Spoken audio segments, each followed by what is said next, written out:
Morning, I'm Eric Blank, and this is the Commissioners' Weekly Meeting for Monday, June 17th, taking the place of June 19th, which is Juneteenth. Commissioner Plant, any preliminary comments? Are you ready to approve the consent agenda? I'm ready to approve the consent agenda. Commissioner Gilman, Good morning. I would also vote to approve the consent agenda. as would I. Purple Points Tour 23A-0078 CP. Mr. Foreman, reprising this one from the last few weeks. That's right. Good morning, Commissioners. Wyatt Foreman of your Commission Council. This proceeding is an application for a Certificate of Public Convenience and Necessity, or CPCN, filed by Purple Mountain Tour Company, LLC. On January 19th, 2024, ALJ Merbaba issued a recommended decision granting the CPCN. On April 29th, 2024, the Commission denied the exceptions to the recommended decision, filed by intervener Green Jeep Tours, LLC. Before you today is a decision whether to grant or deny the application for rehearing, re-argument, or reconsideration, or RRR, filed by Green Jeep on June 3rd, 2024. For context, Green filed its exceptions on March 8th, 2024, but did not contemporaneously file hearing transcripts despite having been granted an extension of time to file its exceptions. In its decision denying Green's exceptions, the Commission therefore deemed the findings of the ALJ, as reflected in the recommended decision, to be complete and accurate. Then, on May 13th, 2024, more than 2 months after Green Jeep filed its exceptions, the hearing transcripts were filed into the proceeding. At its June 5th weekly meeting, the Commission granted Green's motion for extension of time to file RRR and extended the deadline to June 10th, 2024. Green's application is therefore timely. As relief, Green Jeep asked that the Commission grant its RRR, remand the proceeding for rehearing before a different ALJ, and stay this matter for the 30-day RRR deliberation period. I'll now address Green's 4 arguments on RRR. First, Green argues that the Commission should have considered Green's challenges to the ALJ's factual findings on exceptions. Green asserts that while Section 40-6-113, subsection 2, requires a party to order and pay for a transcript, it is the reporter who files the transcript. Green asserts that the official reporters timely filed the transcripts and that therefore it was error and a violation of Green's right to procedural due process for the Commission not to consider Green's challenges to the ALJ's findings of fact. Second, Green contends that the Commission erred by finding Green services to be materially inadequate. Specifically, Green argues that the Commission and the recommended decision erroneously analyzed Green under a luxury limousine standard rather than a common carrier standard. Green emphasizes that the recommended decision based its decision on Green's lack of luxury features and that the Commission's finding that Green's vehicles were inaccessible for the elderly was unfounded because elderly witnesses did not testify.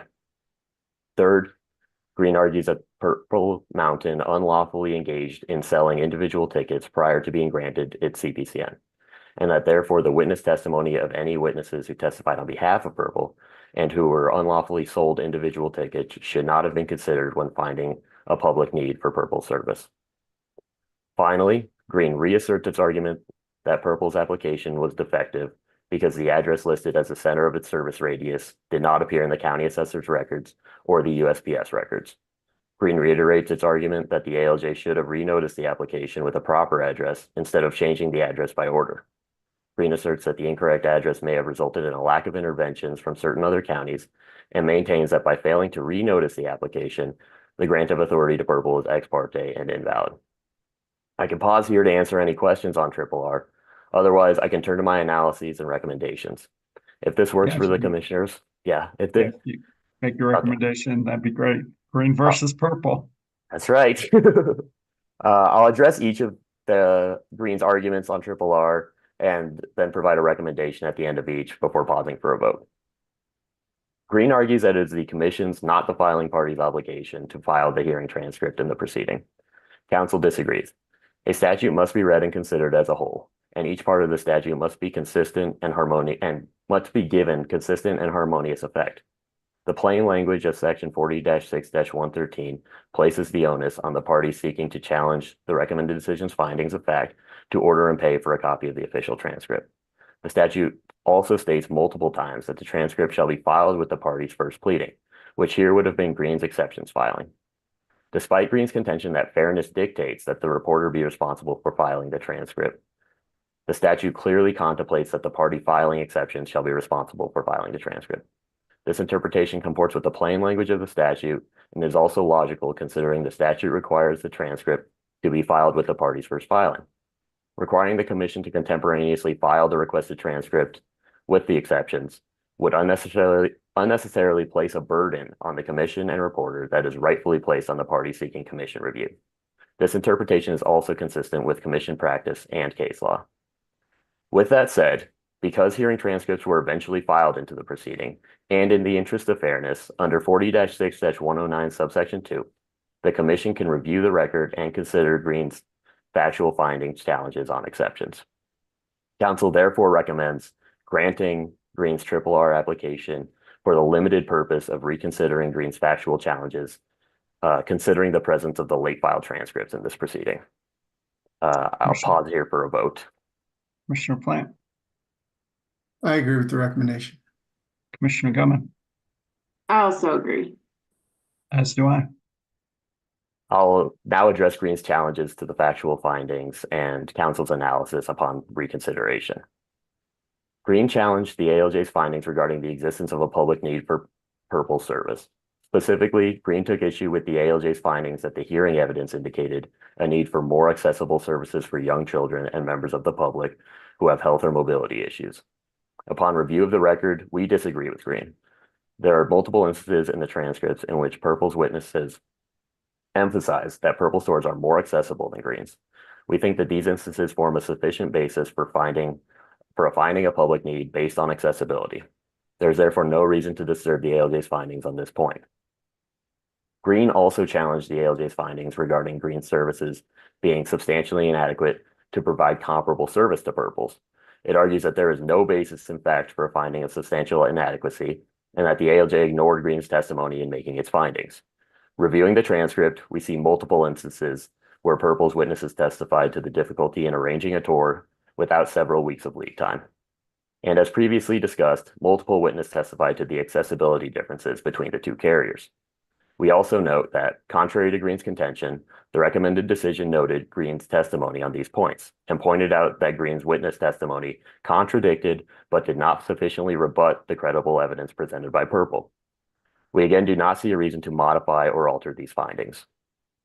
Green's final challenge to the ALJ's findings concerns allegations that Purple engaged in unauthorized individual ticket sales under its luxury limousine and off-road charter permits, and therefore does not satisfy the fitness prong of the regulated monopoly doctrine.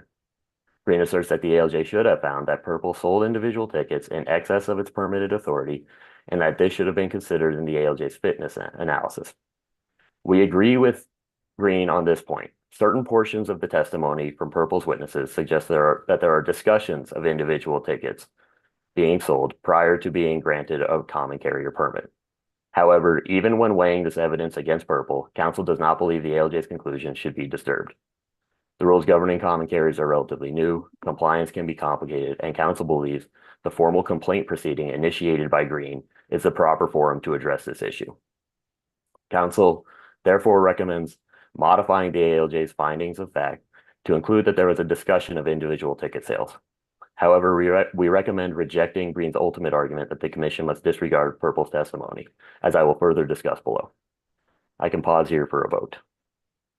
Commissioner Plant, I agree with the recommendation.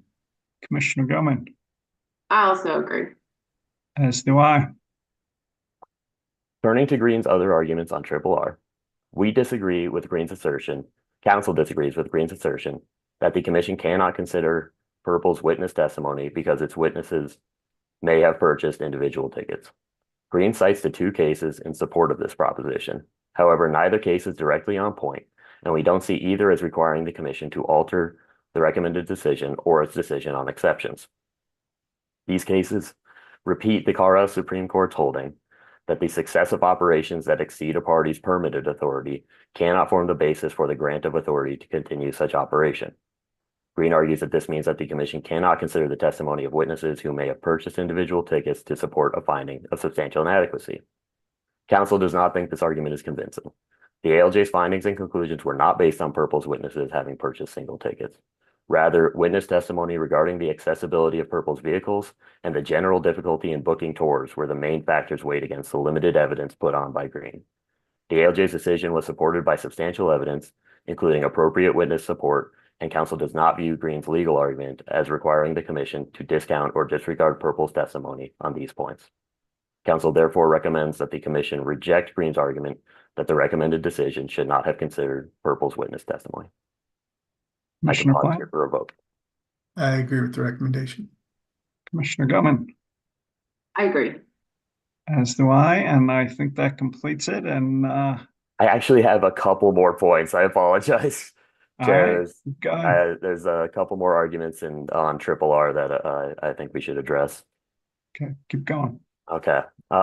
Next, Green reiterates its exceptions argument that the ALJ and now the Commission erred in finding that Green Jeep services were substantially inadequate under the regulated monopoly doctrine. The Commission already fully considered and denied this argument in its exceptions, and Green's Triple R argument does not convince us that the Commission's decision was unjust or unwarranted. Even if the Commission construes Green's argument as a novel argument, challenging the Commission's findings, upon review of the record, we do not find sufficient evidence to reverse the recommended decision or the Commission's decision on exceptions.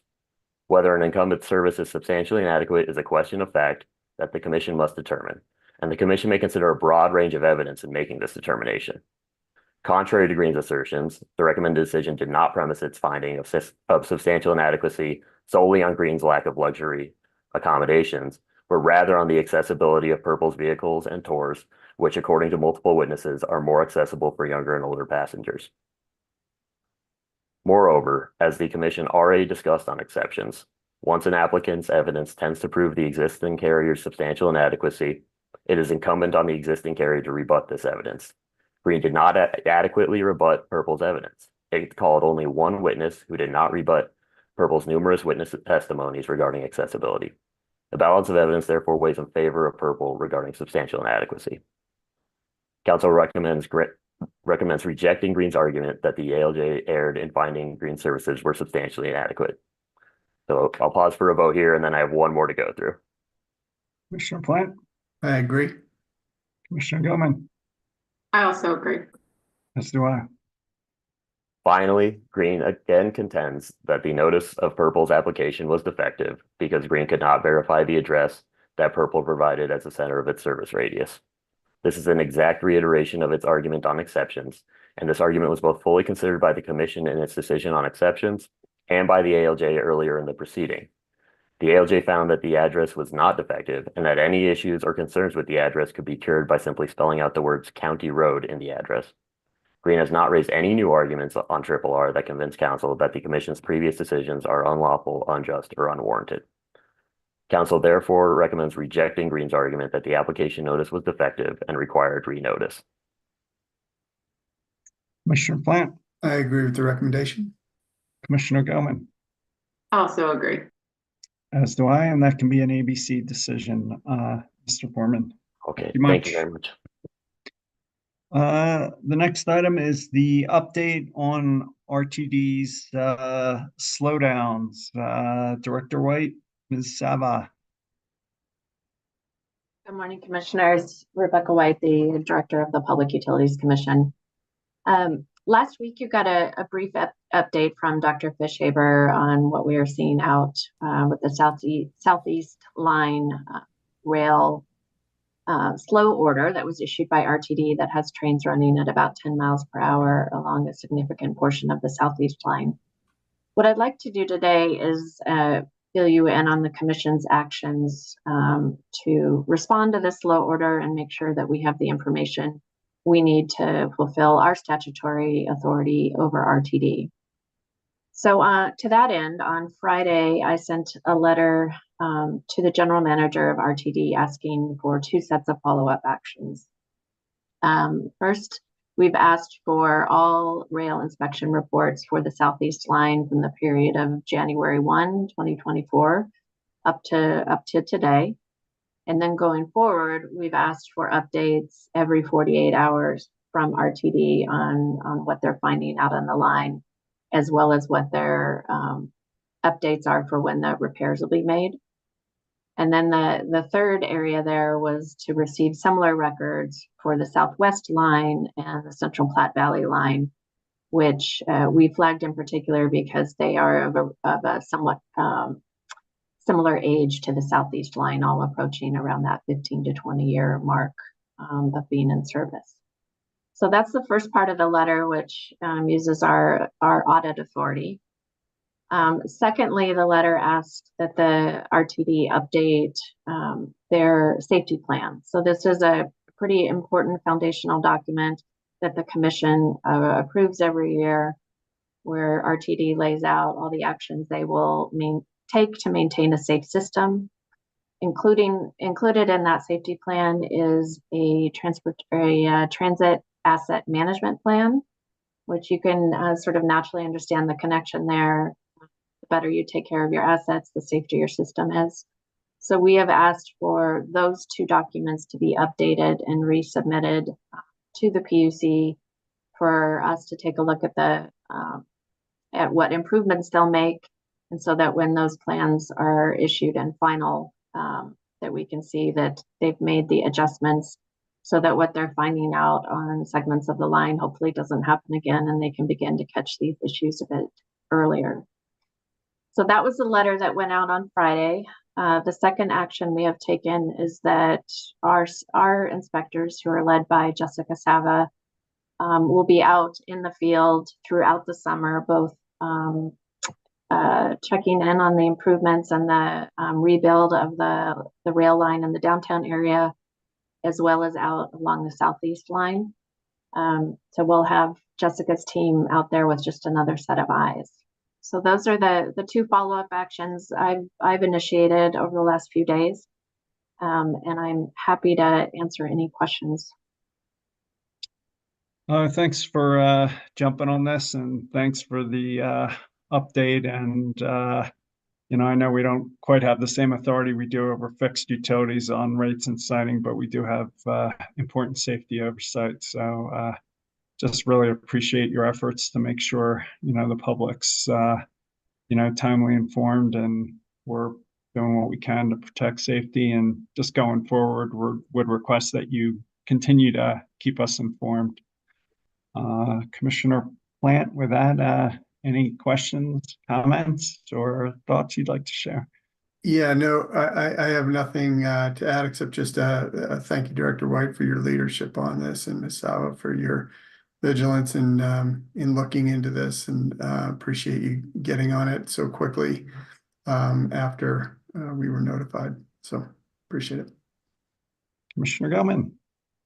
Yeah, likewise, Director White, I would just echo my colleague's appreciation to you for the follow-up here, and I think an increase in transparency that will allow us to keep better tabs on the situation as it moves forward, and really feel sorry for the frustrations and significant inconveniences that those users are feeling now. It's essential we keep the service safe and ensure that they can operate it in a safe manner, and that we have updates on that, but understand that that is certainly coming with a lot of inconvenience and frustration for those users here. And I'm not sure that we have any moves we can do right now to that, besides to have some increased transparency, which I think you've initiated.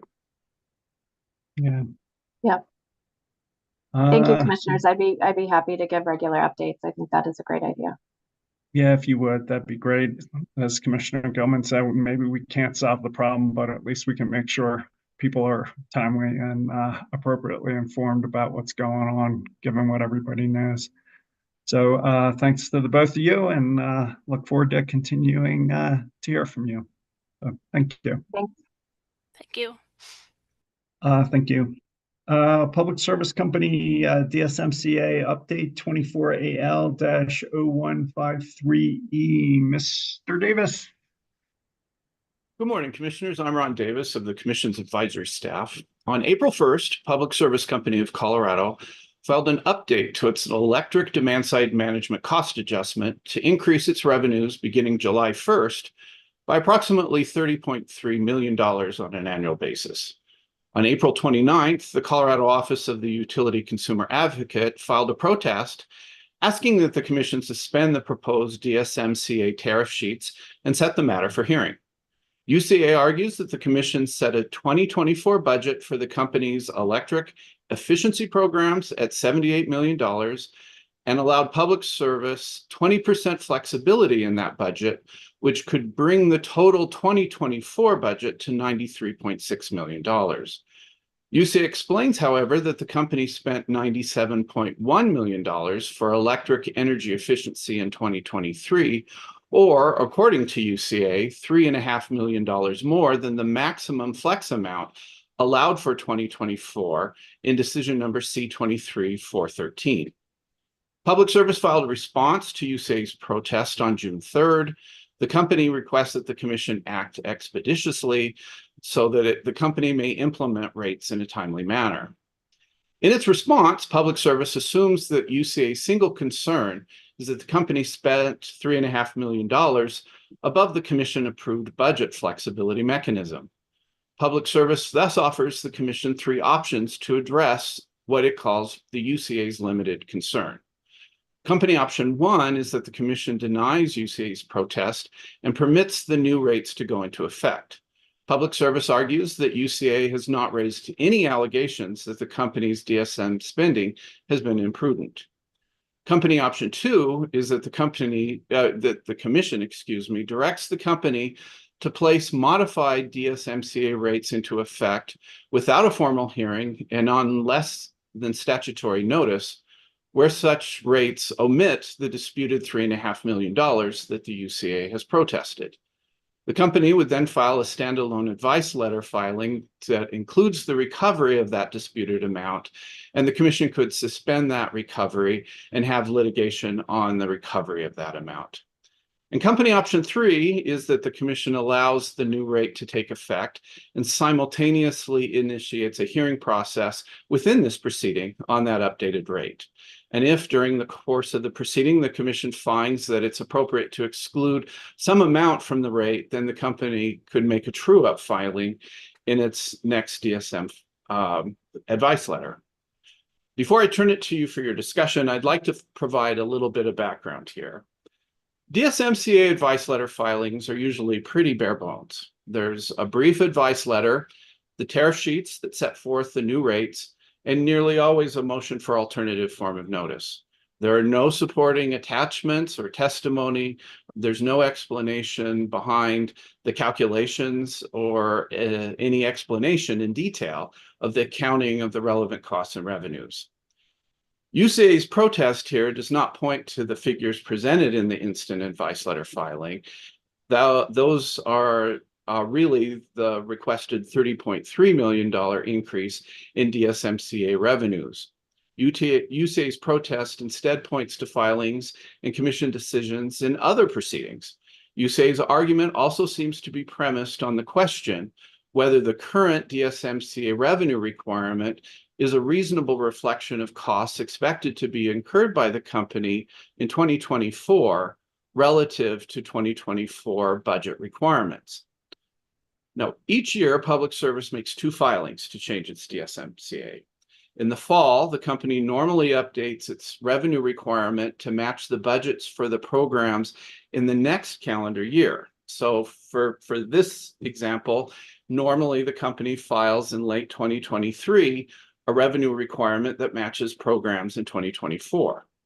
Then each July, in filings like the one before you now, the DSMCA is adjusted to true up past expenditures with past collections. Instead of being based on a 2024 program spending level, since 2024 spending is still in litigation in another proceeding, Public Service's current DSMCA is set at budget levels for 2023. And those are budget figures that were established by the Commission in proceeding number 23A 315EG, which was a case exclusively devoted to the 2023 program year. So in other words, the current DSMCA does not include a projection for 2024 expenditures, but is instead based on 2023 budget parameters. Because of this, advisors see three viable ways forward. First, the commission could reject the UCA's protest and allow the updated rates to take effect by operation of law on July 1st. But the written decision could go a little further than just rejecting UCA's protest. It could require public service to file detailed direct testimony addressing cost recovery. It could address DSM costs accounts by program year so that it's clear to the commission whether the company is complying with the budget-related directives coming out of recent proceedings. This directive could apply to at least the next two filings. That would be the one coming this October for 2025 revenue requirements, and the one filed next April, which is like the one before you now, which primarily concerns reconciliation of costs, incentives, and a disincentive offset. Alternatively, the commission could give UCA the benefit of the doubt and provide oral instructions to public service to file an amended advice letter so that the uncontested amounts can be recovered through a modified DSMCA to take effect this July 1st. And then to make another filing to isolate the contested issues for litigation separately. This is essentially public services company option 2, but it's implemented in a better, proper way. Or instead, the commission could set the matter for hearing, direct the company to file direct testimony, as I described earlier, and refer the case to an ALJ for a recommended decision. The main effect of this approach is that the company will not begin collecting the additional $30.3 million it seeks to reconcile the past spending with past collection. So I'll turn it over to you for your discussion and vote, or I can provide a recommendation. Now, if you could give us a recommendation, Mr. Davis, that'd be great. Okay. I recommend that the commission reject the protest as flawed and premature and allow the tariff to take effect by operation of law. The company's response and options, I think, are also flawed. Therefore, we don't recommend that any of those proposals from the company be implemented in their entirety without modification.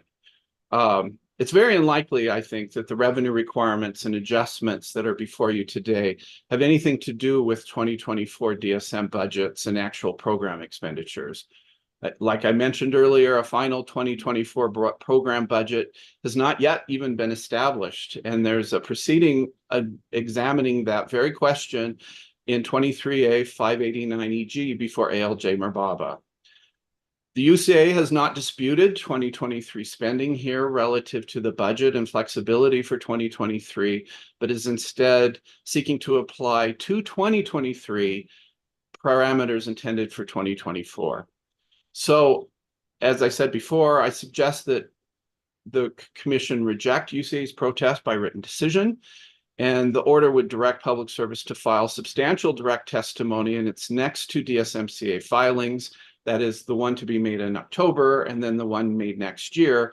And that testimony would explain in detail how the costs are tracked vis-a-vis authorized budgets and how the DSMCA will eventually transition back to where the revenue requirements presented in the October filings will collect costs expected to be incurred in the year the DSMCA is in effect.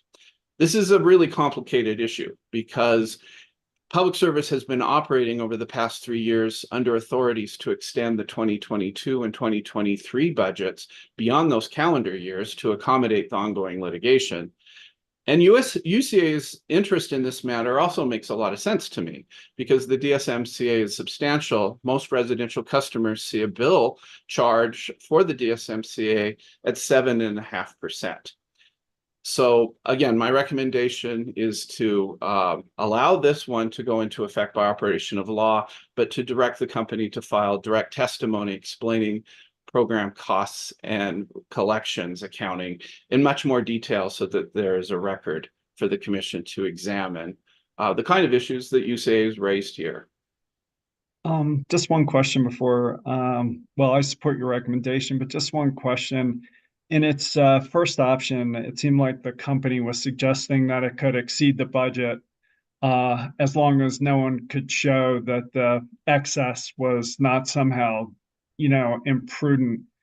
Can we put some language in the order just saying that, these budget we just want these budgets to be real, and that's not the standard. And maybe that's implicit in your language asking for the direct testimony going forward. But it seemed like that was a really problematic standard and would not allow us, would sort of take away the meaning from the cap. So any concerns about putting some language in the order like that, Mr. Davis? No concerns at all. Yes, of course. That's why I think there is legitimacy to UCA's concerns. I think that it's more of a technical problem, that what we're seeing here is a 2023 program being continued into 2024, and we're having to catch up with the litigation. But the issue of spending more than authorized is serious when there are significant dollars in play. And so, yes, I think addressing the problems with the standard that public service puts forward in its response is completely appropriate. Thank you. Commissioner Plant? Yeah, I was going to mention something similar, Mr. Chairman. I thought that the company's argument that it didn't matter if they went over budget because it was prudent was missing the point. Well, it's not even that. It's that no one can show it was imprudent because the burden of proof they were asserting is on UCA. So. But what Mr. Davis brought up is the fact that the 24 budget hasn't even been set yet because it's still in litigation. So it's hard to say what's over budget if they haven't finished that. And it's part of this problem that I feel like we have, where we're always a little bit behind in the timeframes that we're debating for these various different programs. But I agree with the recommendation with the chairman's amendments. Commissioner Goodman. Yeah, I mean, I generally agree with more or less everything that's been said. So I agree with your recommendation, Mr. Davis, but certainly agree with the chair's pointing to an issue. I was pretty alarmed by the company's argument that so long as it wasn't imprudent, essentially the budget maybe didn't matter. That's not what we spend all these meetings and all this testimony on, trying to figure out what the appropriate budgets, what the appropriate flexibility is. And just to put a finer point on that, I mean, we just spent 5 meetings deliberating on the clean heat plan, which we indicated should go into the DSMCA rider with very significant dollars. And I think we expect that those budgets are the actual budgets. That's not just a suggestion, that is actually the cap, what we're setting there. And so I would appreciate, as the chair indicated, sending that message loud and clear in this order. But also, I think, points to what you're suggesting, Mr. Davis, as really upping the bar for what these filings look like, especially, you indicated this is a significant portion of people's bills now. And I think it's set to be a more significant portion of people's bills as we move forward with the spending we just authorized, especially under the clean heat statute. So I think it's absolutely essential that we get these filings to allow us and the parties to much better line up what the actual authorization was, what the spending was under certain timeframes, so that we can actually track this. So certainly appreciate UCA bringing this up, although I agree with you that I think this particular instance is far too kind of messy and convoluted to play through. But as we go forward, it's clear to me it's essential that these get far more sophisticated, so that we can actually be tracking this moving forward. Yeah, I just echo that. It doesn't seem like $3 million in a DSM spending context may be the end of the world, but when you start looking at the clean heat plan and the TEP, where we also set budget caps, it gets a lot more concerning. Does that give you what you need for an ABC order, Mr. Davis? Yes, it does. Thank you, commissioners. And I guess Commissioner Goodman, Commissioner Plant, you're okay with an ABC order here? Thank you, Mr. Davis. Ms. O'Neill, Commissioners information meeting on electric rate modeling, maybe sometime in July. Yeah, yes. Good morning, Commissioners. I'm Erin O'Neill, Deputy Director of Fixed Utilities. I'm here this morning to discuss the possibility of scheduling a Commissioner Information Meeting, or CIM, regarding the electric utility rate impact model that was developed for the Commission by Concentric Energy Advisors. I'll provide a brief background to that project and then pause for any discussion. As you all know, according to the Federal Energy Information Administration, Colorado's residential retail electric rates have been lower than the U.S. average for the past 25 years or so, but this gap has begun to shrink since 2019. In the wake of natural gas commodity cost increases in the winter of 2022 to 23, the Commission expressed increasing concern about the affordability of energy bills. Commission is seeking to better understand the effect of various utility decisions on customer electricity rates.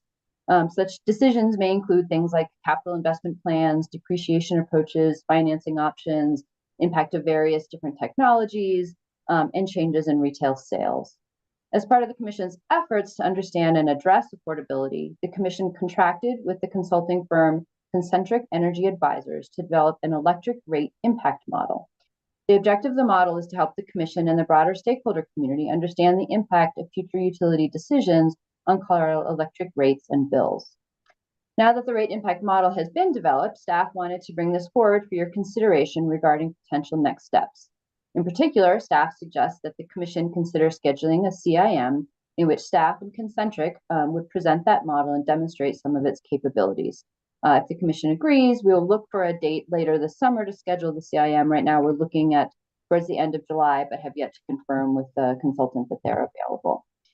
So I'll pause here for your discussion, or I'm happy to answer any questions. Just thanks so much for doing this, Ms. O'Neill. I've been concerned about this for a year and a half, 2 years, and really nice to see this coming before us.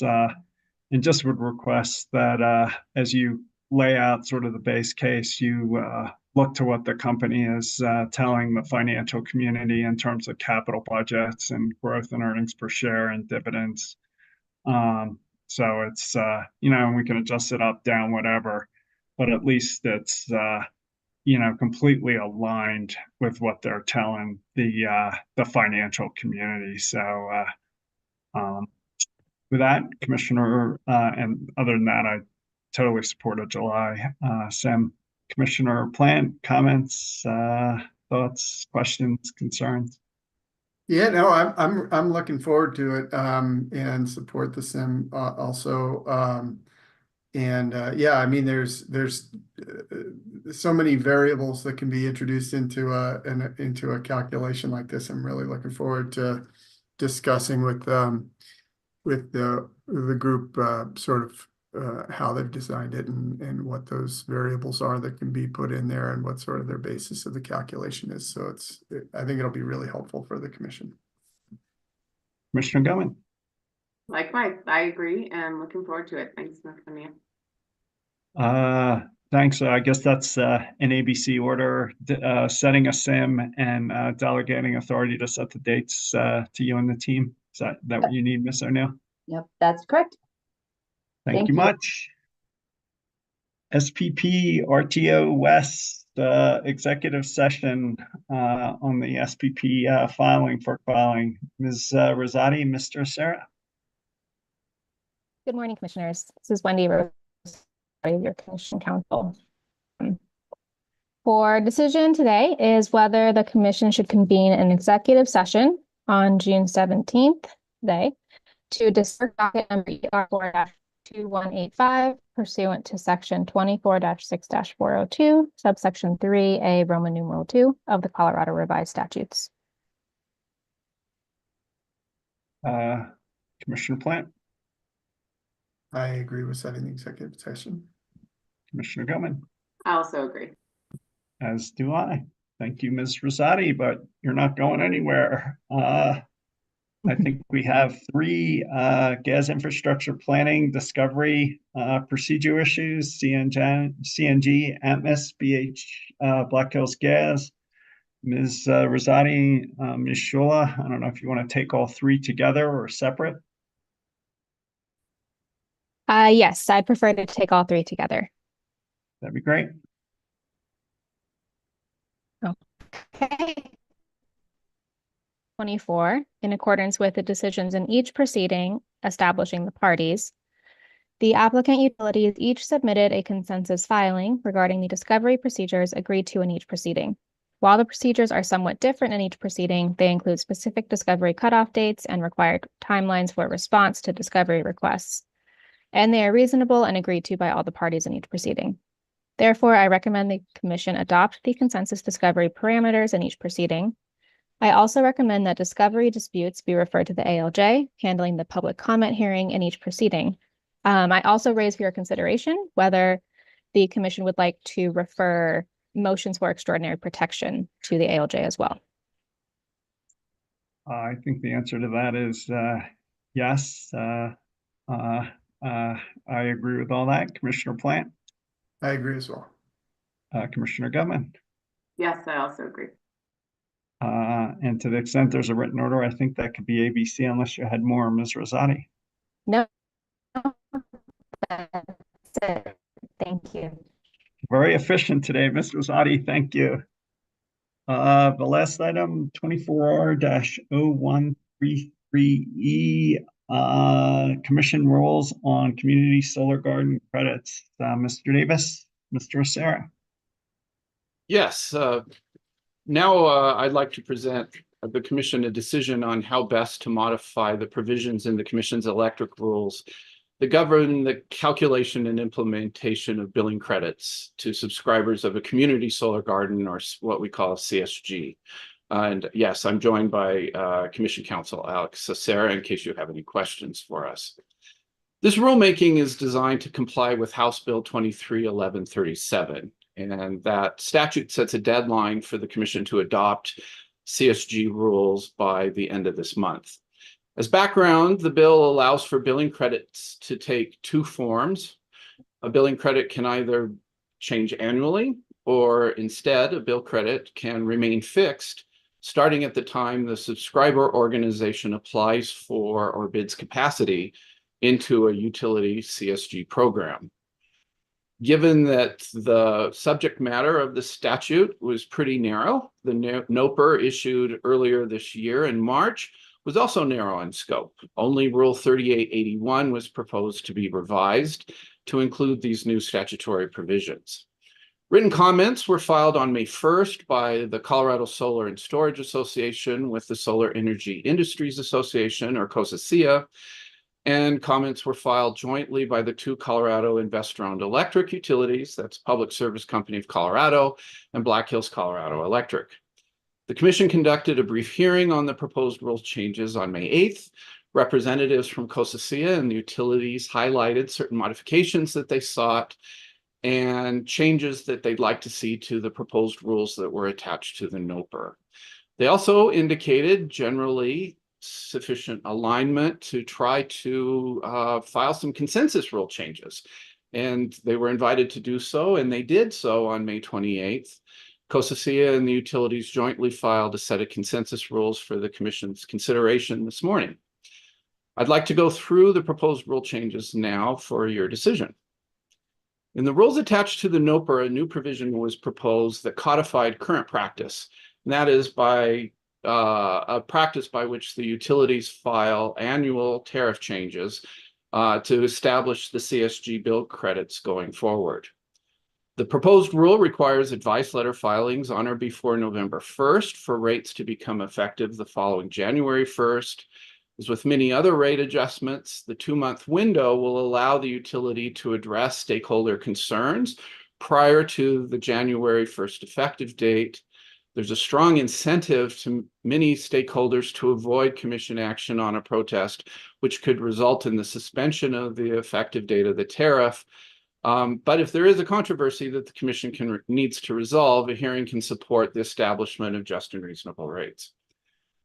The provisions that govern the tariff filing process as proposed in the NOPR are also included in the consensus rules without modification, and advisors and council are pleased with this result because it's foundational to how several requirements in the bill will be fulfilled. Also, in the pre-hearing written comments and at the hearing, certain rulemaking participants stated that more discussion by the commission about how this rule is supposed to work would be useful. And so I will be suggesting later that the commission explain this. But again, each year, the November 1st tariff filing would set out the new CSG billing credits for the next vintage of billing credits, including these new fixed bill credits. For example, the utilities November 1st, 2024 filing would set forth the annual bill credits effective January 1st, but also the first vintage of fixed CSG credits. That vintage of bill credits would apply for the full life of the CSG. And then on or before November 1st of next year, the fixed bill credits to apply to elections made in the next year or 2026 would be added to the tariff. And if there was any need to change the level of the credits that apply to the life of the CSG starting in 2025, those adjustments could be shown in the tariff sheet at that time. What we're expecting is that eventually the tariff sheet will show 20 or more vintages of fixed bill credits, depending on the lives of the CSGs.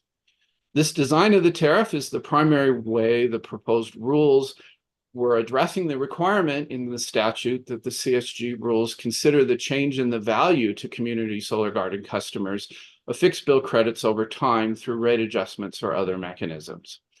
So to break up the decision points a bit here, I'll pause here to put forward a vote on whether the commission wishes to adopt the beginning of Rule 3881B as proposed in the NOPR and is contained in the consensus rules.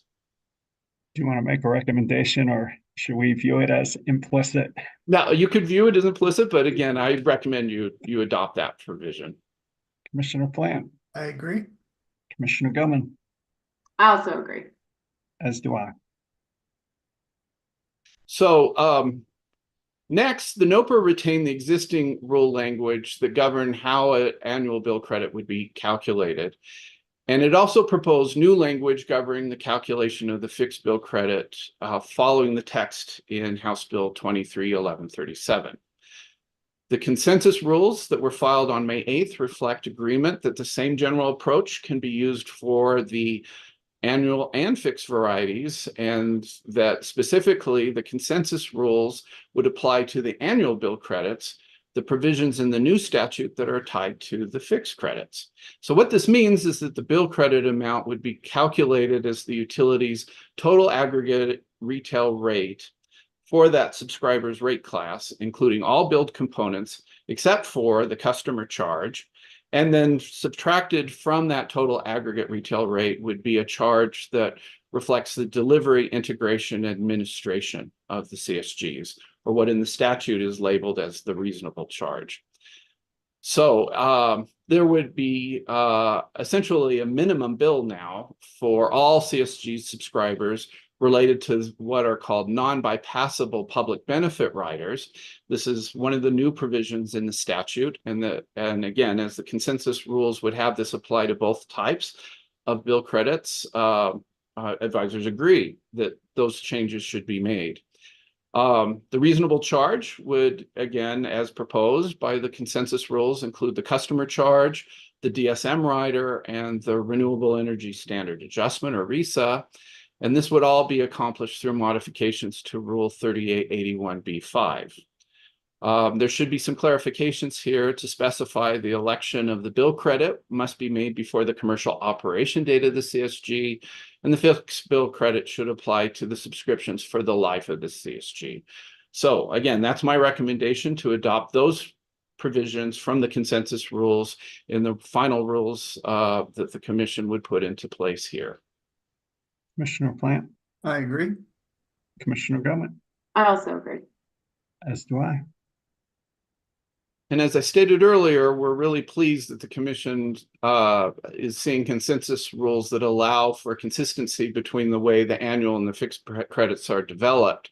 But there are some minor modifications that I'd like to just point out quickly that the commission we think should adopt. First, the phrase CSG project in the consensus rules, I think, can simply just be CSG, given that CSG is defined earlier in the rules as a particular facility. The phrase "as charged to the CSG subscribers class" should be a retained clarification to the total aggregate retail rate. We've had a lot of litigation in the past about what that means, and it should stay in the rule. Third, the phrase in the consensus rules where the fixed charge shall not change for the life of the CSG should instead read "the fixed bill credit shall apply to the life of the CSG." And fourth, it's unnecessary to repeat identical provisions, so we can do a little streamlining to the consensus rules as I described above. Earlier, I mean. And then finally, instead of using the term reasonable charge from the statute, we suggest that we use commission-approved delivery integration administration charge. And this would be a minimal change to an existing rule provision.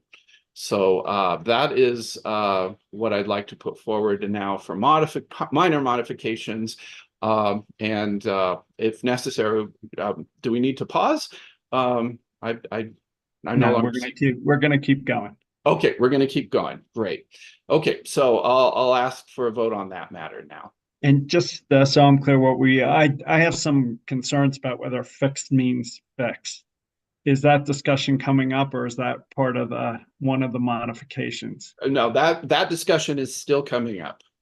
All right. Commissioner Plant. I agree. Commissioner Gilman. I also agree. As do I. Okay. Now, to close this discussion, we're going to talk about section 40-2-127, 5B2E. And that requires CSG rules to consider the change of value to community solar garden customers of the fixed bill credit over time through rate adjustments or other mechanisms. What does that mean? In its pre-hearing comments, COSAC explained that the commission could implement this requirement by including some sort of ongoing adjustment to the credit over time to ensure the credit value remains constant.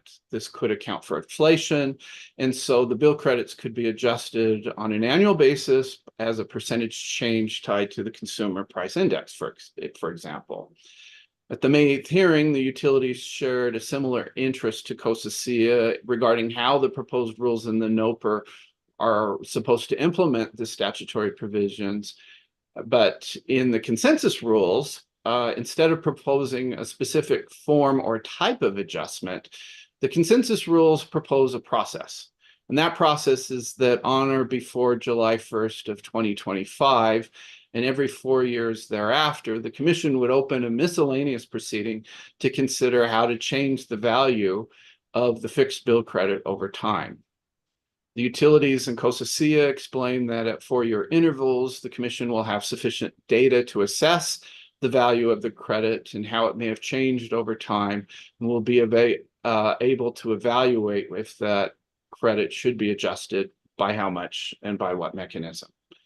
Now, as I mentioned to each of you individually, we recommend that the commission not adopt this M-docket approach for 2 reasons primarily. First, it's unnecessary since the annual tariff filing that I described earlier would provide an opportunity each year for the utility or a protesting party, such as COSAC, to pursue a change in the applicable bill credits, annual or fixed. And again, we're envisioning a schedule for the fixed bill credits of 20 vintages, and those may stay the same for 20 years, or they may be adjusted somehow. It could also be a schedule that's adopted for the entire 20 years. That would be a detail left to future advice letter filing. We're also concerned about a 4-year interval as proposed in the consensus rules. 4 years may be too long. Retail electricity rates and riders change in scope and levels much more frequently than every 4 years. So to put this in another way, the decision point for the commissioners is whether to adopt a consensus rules that calls for a new M-docket or to clarify the tariff filing process that I've described to you earlier as the means by which the commission will fulfill the requirement in the statute. So I can answer questions here or put forward a recommendation. Yeah, if you want to provide the recommendation, that'd be great, Mr. Okay. Davis. Okay, it's pretty simple since I laid out the foundation, and that is that I recommend that the commission not adopt the consensus rule for M dockets, but instead explain, as requested by the rulemaking participants, how the commission envisions this annual tariff filing process to work for the fixed bill credits. We'll provide an avenue for adjustments that have been contemplated in different forms, or for there to be no adjustments if that's the way the commission sees this to be best implemented. Yeah, I guess for me, to me, and maybe this is just because of my experience as a former solar developer, but to me, fixed is fixed. You can have, it doesn't have to be fixed at current rates, it could escalate, but once it's set, it doesn't adjust over the 20-year period. It's like a solar or a wind offtake agreement where you get a 20-year contract, and that's the contract. So, but I don't think we need to decide that here. So I support your recommendation to look at this in a future advice letter filing, but would just also add that perspective to what would be considered in the future. And again, I'm fine with having it escalated CPI or something else, but it's not subject to reopeners based on litigation. It, to me, fixed means likely means fixed. So as long as that option is on the table for future commissions, that works for me. So I don't know, Commissioner Plant. Yeah, I agree with the recommendation. I think having an M docket every 4 years just probably is not a good solution. I think having some sort of a predictable process that can be adjusted, more frequently or considered more frequently, I think is probably reasonable. Defer to your experience as a solar developer and what your understanding is of these sort of contracts. So I appreciate that. We're not deciding now. I just want to make sure that option is on the table. Commissioner Gilman, anywhere you'd like to go? No, I agree with the recommendation. And I think that can be an ABC order. Mr. Davis, do you have what you need? That's what I need. Thank you. Thanks.